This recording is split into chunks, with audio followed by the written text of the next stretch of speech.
At 0940 hours, 500 feet above the Pacific, the C-17 Globemaster pilot fixes his gaze on a target. A 560-foot submarine that looks like a thin pencil stroke across an ocean the size of Russia. He has precisely one opportunity to strike this moving object with a 50-pound package while flying a 412,000-pound aircraft that handles like a towering building in a storm. Miss by 50 meters and 3 years of planning collapse into catastrophe. Strike the submarine, and he will find himself explaining to Congress how he accidentally bombed a $2.1 billion nuclear platform. The margin for error is 0. 30 seconds remain. This moment began 6 hours earlier at 0530 on October 22, 2020. A C-17 Globemaster departs Hickam Air Force Base in Hawaii, carrying what might either transform submarine logistics or prove that some ideas are better on PowerPoint. 4 Pratt & Whitney F117 PPW-100 turbofans shove 412,000 pounds of airframe and experimental cargo into the morning gloom, launching a mission to locate one specific submarine somewhere in an ocean that covers 1/3 of the Earth's surface. The mission sounds simple. Fly 800 meters northwest, rendezvous with the USS Henry M. Jackson, drop off supplies, return home. But this was no routine resupply.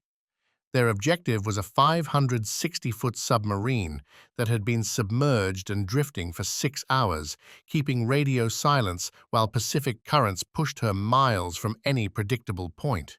Searching for a black hole in blue water when your search area approximates the size of Russia gives you better odds finding a needle in Manhattan.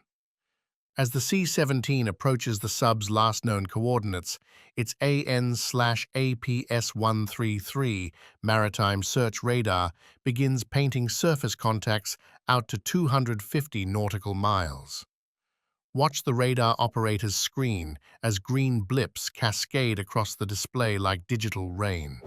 Each blip could be a contact, a wave return, floating debris, marine life, or the submarine they hunt.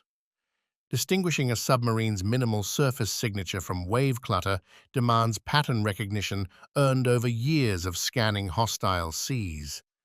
Navigation at 0730 hours, 400 meters off Hawaii and nearing the designated search grid, the navigator finally receives the submarine's first signal since submerging.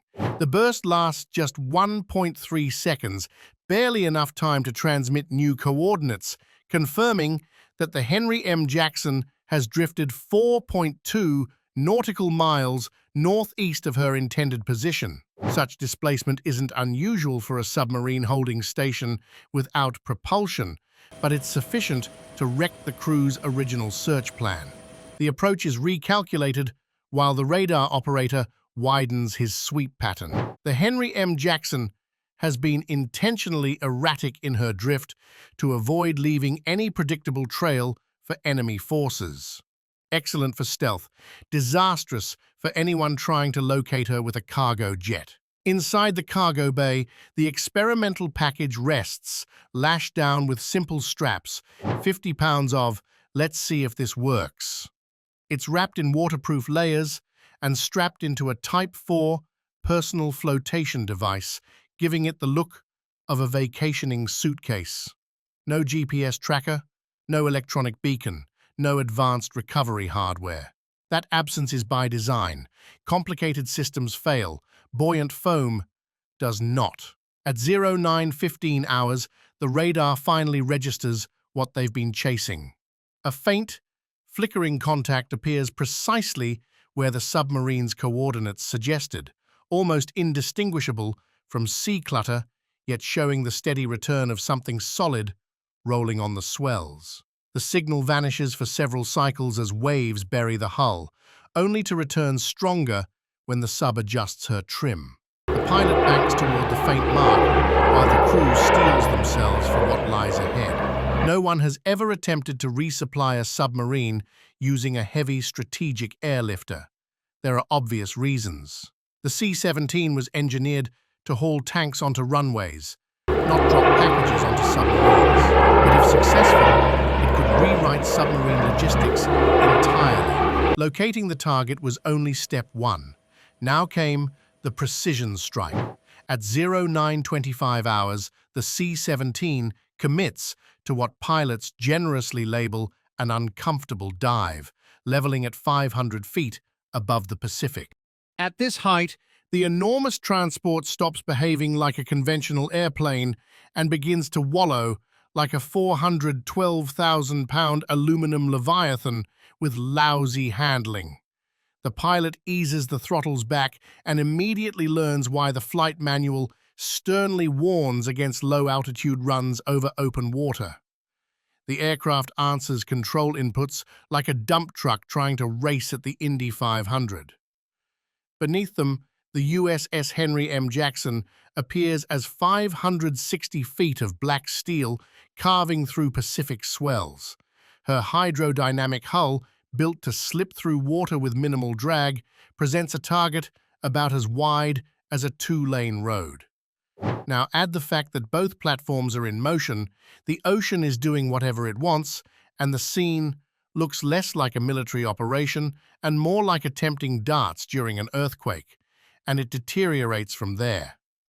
Ground effect turns the final approach into a bruising contest with basic physics. When you fly something the size of a C-17 this close to the sea, the air squeezed between wing and water has nowhere to escape quickly, producing erratic cushions of lift. One moment, you're descending smoothly. The next, you're ballooning upward as if someone slid a trampoline under the airplane. The submarine crew has its own headaches. Holding a precise surface position demands a careful choreography of ballast tanks, trim adjustments, and just enough propulsion to counter currents without leaving a telltale wake for any overhead satellite. The crew constantly tweaks trim, shifting water among tanks to keep the vessel level, while Pacific swells try to turn the boat into the world's priciest seesaw. Then there's the RHIB, a rigid-hull inflatable launched from the sub with 4 sailors who almost certainly didn't envision this duty when they enlisted. Their 7-meter boat rides the swells well, but maneuvering into position to recover a package while avoiding both a submarine and a low-flying cargo plane demands spatial awareness usually seen only in high-end video games. Radio coordination across 3 separate platforms pushes voice communications to their limits. The submarine feeds heading and speed updates every 30 seconds. The RHIB crew calls in their location relative to the larger vessels while bouncing across swells, and the C-17 crew is computing approach vectors while the airplane itself fights them back. The pilot finds that holding exactly 120 knots indicated airspeed is like trying to lock a precise number on a temperamental slot machine. Too fast, and the package will overshoot the recovery zone by hundreds of meters. Too slow, and the C-17's flight computers start screaming about approaching stall margins, because nothing spells catastrophe like stalling a strategic airlifter over open ocean. The acceptable envelope is precisely 120 knots, plus or minus nothing. At 500 feet, even minor turbulence feels like riding a mechanical bull. The aircraft's fly-by-wire logic, tuned for high-altitude efficiency, offers precious little assistance for this kind of low, slow work. It's like asking a Formula One car to enter a tractor pull. Yes, it has engines and landing gear, but that's where the likeness ends. The submarine runs a practice pass beneath them, letting everyone verify timing and synchronization. The loadmaster peers through the small crew door window, watching 18,750 tons of submarine slide by within eyeshot. The sight underscores how surgically precise the maneuver must be. Miss the drop zone, and the best outcome is a lost package. The worst outcome is demonstrating exactly why no one has attempted this. dropping 50 pounds of test gear onto a nuclear submarine. Everything hinges on the next circuit, when 3 years of planning collide with 5 minutes of execution. At 09:35 hours, the C-17 aligns for its approach while the submarine holds a heading of 285 degrees at a constant 6 knots. Fast enough to keep control, yet slow enough to limit the target's drift. The RHIB settles 200 meters off the submarine's starboard side, close enough for a quick pickup, but far enough to avoid becoming collateral if things unravel. At the crew door, the loadmaster readies the test package, held by quick-release gear that's basically a dressed-up carabiner. Through the narrow window, he keeps the submarine in view, mentally crunching drop physics no onboard computer will solve.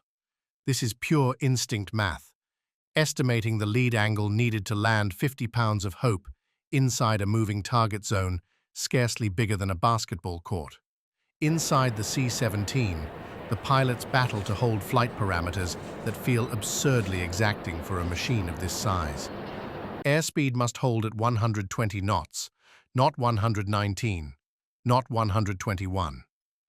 Altitude fixed at 500 feet, not 490, not 510. Heading must perfectly match the submarine's, since even a slight crossing angle multiplies the complexity of an already impossible task. The flight engineer calls out every minor drift, while the pilot fights back with corrections that feel like threading a needle while wearing boxing gloves.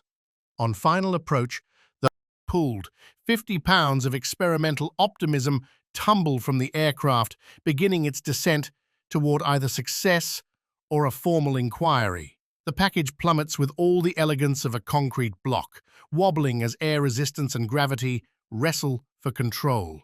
The pilots hold steady for a few critical seconds, every eye strained toward the sea. Impact! The package splashes down about 150 meters ahead of the submarine and 1,000 meters to starboard, not precise, but still inside the recovery envelope. The flotation collar inflates instantly, popping the container back to the surface, where it drifts like the most valuable pool toy on Earth. The RHIB crew leaps into action, throttles wide as they dash to secure it, haul it aboard, and stow their craft. The significance of this moment goes far beyond proving the US can airdrop supplies onto submarines. It means subs can remain deployed longer, operate in waters without nearby allies, and receive critical resupply without revealing their position. The most survivable arm of America's nuclear triad just became even more formidable. End of test.